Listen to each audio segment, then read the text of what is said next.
নবীনগরে caesarean মায়ের মৃত্যু, লাশ রেখে পালানোর অভিযোগ।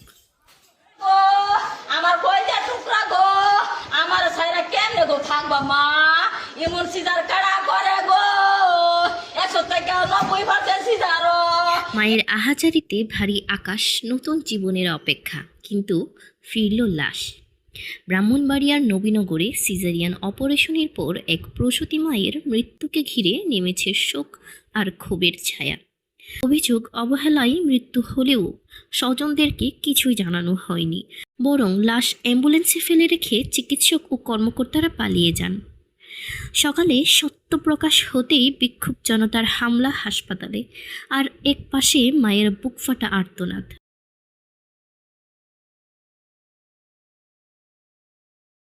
কেউ তো মরে না গো মা আমারে লগে কইরা না গো রাখিবা তোমার মতন আমি এই জি কই ভাইয়াম আমি কোনো খানো ভাইতাম না তোমার মুখটার মতন আমি কোনো খানো দেখতাম না ও জি গো আমারে।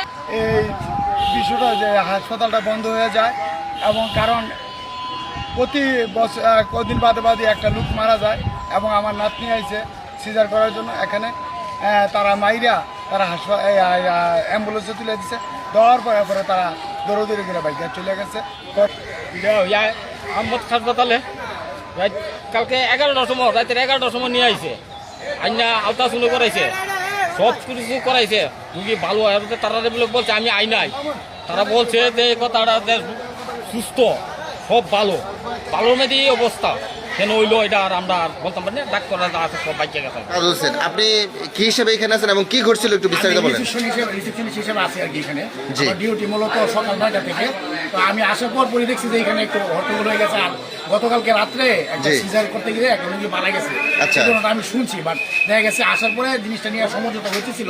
সমঝোতা হওয়ার একটা পর্যায়ে দেখা গেছে একটু কথা মানে ওদের মধ্যে একটু কথা কাটাকাটি হইতেছিল। কথা কাটাকাটি করতে কিছু সকালবেলা আসার পরেই দেখছি যে রিসেপশনের যে জায়গাটা ছিল আমাদের যেখানে বসে রিসেপশনের জায়গাটা ভাঙা ছিল।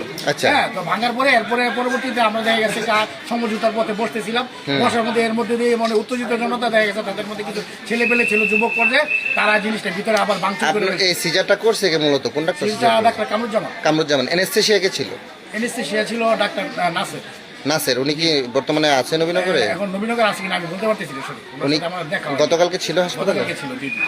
উনি কি আহমেদ হাসপাতালের অন্য হসপিটালেও থাকেন? উনি ব্রাহ্মণবাড়িয়া গাটুরা হসপিটাল ডাক্তার।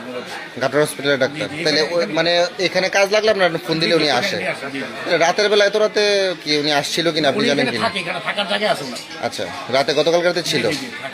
এখন ওই সিজার হওয়ার পরে যে কিছু ডকুমেন্ট থাকে মানে পলিসি অনুযায়ী একটা রোগীর সিস্টেম অনুযায়ী, সেই ডকুমেন্টগুলো কি আপনারা দেখাইতে পারবেন? আপনি দেখুন, এখন এই মুহূর্তে আমি তো দেখাইতে পারবো না ভাইয়া। এখন দেখা গেছে কিনা আমি আসার পরে আমাদের রিসেপশনে যে কাগজপত্রগুলো ছিল এগুলো দেখা গেছে ভাঙচুর করা হয়েছে। বিষয়টি নিয়ে আপনি মালিক পক্ষের সাথে কথা বলেছেন? মালিকের সাথে আমার দেখা হয় না। বা যারা আপনি তো চার্জ নেওয়ার কথা, হসপিটালে বুঝে নেওয়ার কথা, আপনার আগের যে ডিউটি ছিল ওই আগের ডিউটি লোকের সাথে হয়েছে, আপনি কাউকেই পান না? এখন পর্যন্ত নার্স বা ডাক্তার কেউ আছে হসপিটালে? যারা রোগী ভর্তি আছে তাদেরকে কি করবেন? ভর্তি ভর্তি আছে তাদেরকে যতটুকু সেবা দেওয়ার আমরা চেষ্টা করবো, আর যদি না করি সেখানে অন্য জায়গায় ট্রান্সফার করার চেষ্টা করবো।